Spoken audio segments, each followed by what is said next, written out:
Part 2, telling Little Dorrit's story, is tomorrow evening at 7:25.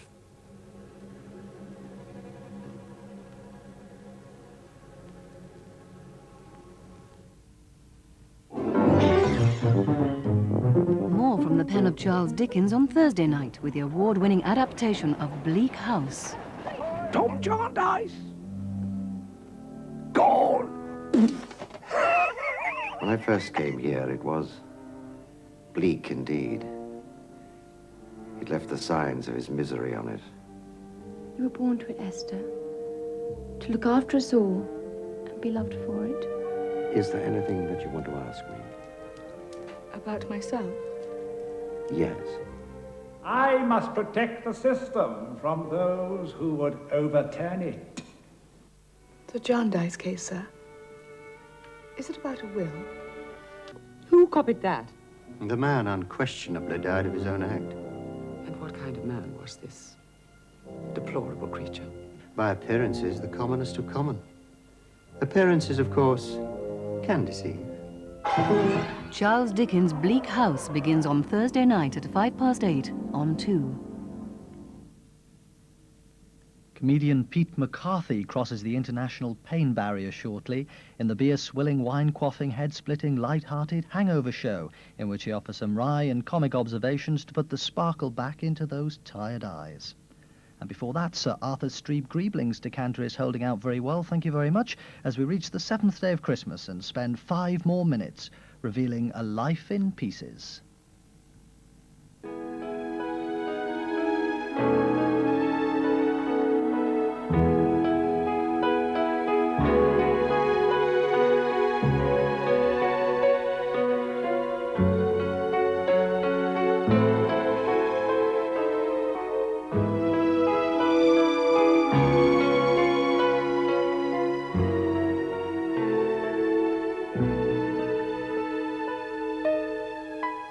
Sir Arthur, we meet again.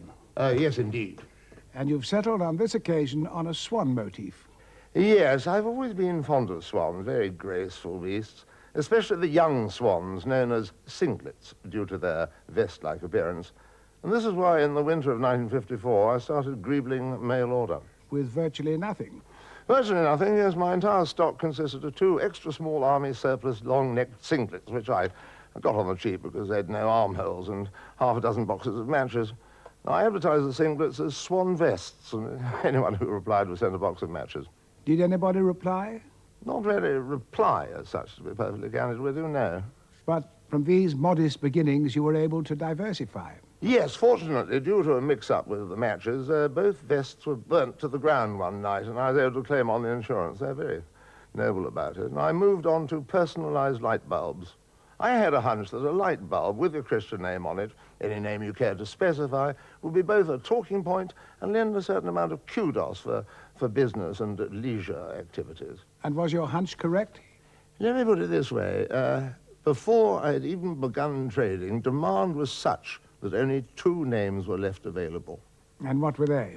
They were, if I remember correctly, Phillips and Osram. Did you have many inquiries? Not from anyone called Osram. I suppose the Osrams of the world tend to feel a bit shy, a bit shrinking violet-y in their behavior, for obvious reasons. We had a number of inquiries from people called Philip, but they are not willing to tackle the DIY element of the bargain. The DIY element? Yes, crossing off the S with a magic marker or whatever.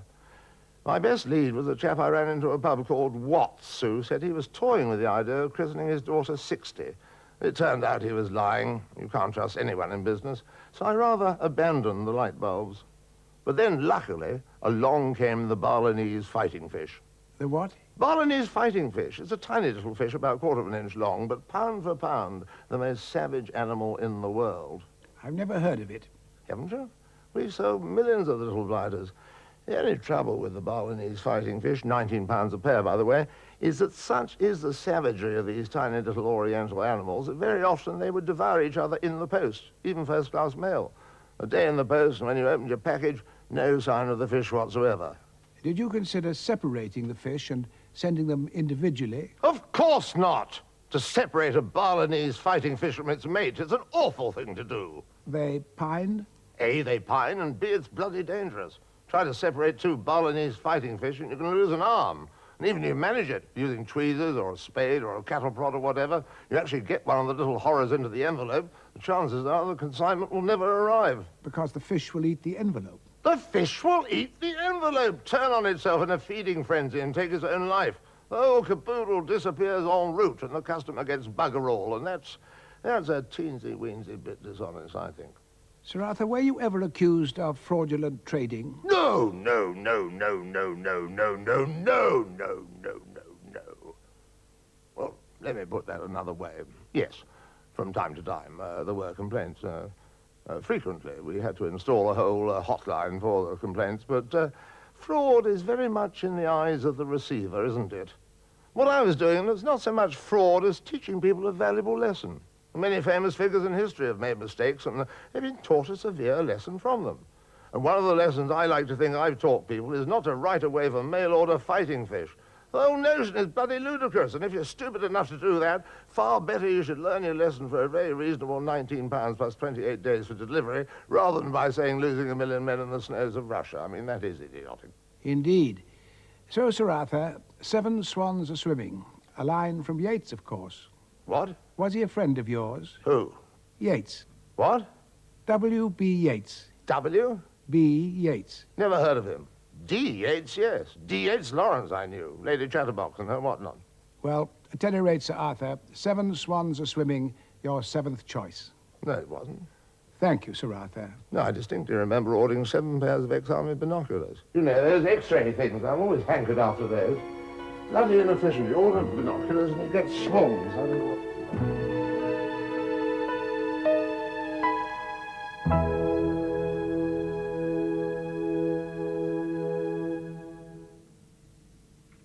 In 3/4 of an hour, we've a showing of Alfred Hitchcock's Oscar-winning film Rebecca, based on the novel by Daphne du Maurier.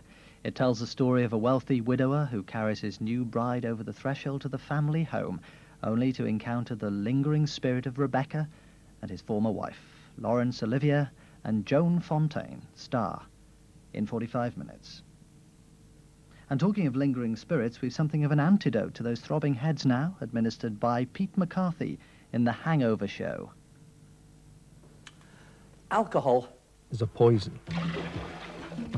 When alcohol enters the system, an enzyme, enzyme 1, immediately transforms it into a new substance which is even more poisonous than alcohol. But don't worry, there is method in the enzyme's madness. Because a second enzyme, enzyme 2, then has the ability to transform this new substance into a third substance which is completely harmless. But if you drink too much, or drink too fast, or drink the wrong sorts of things, or if your liver is damaged and isn't functioning properly, then enzyme 2 can't cope, toxins enter the system, and devastation follows.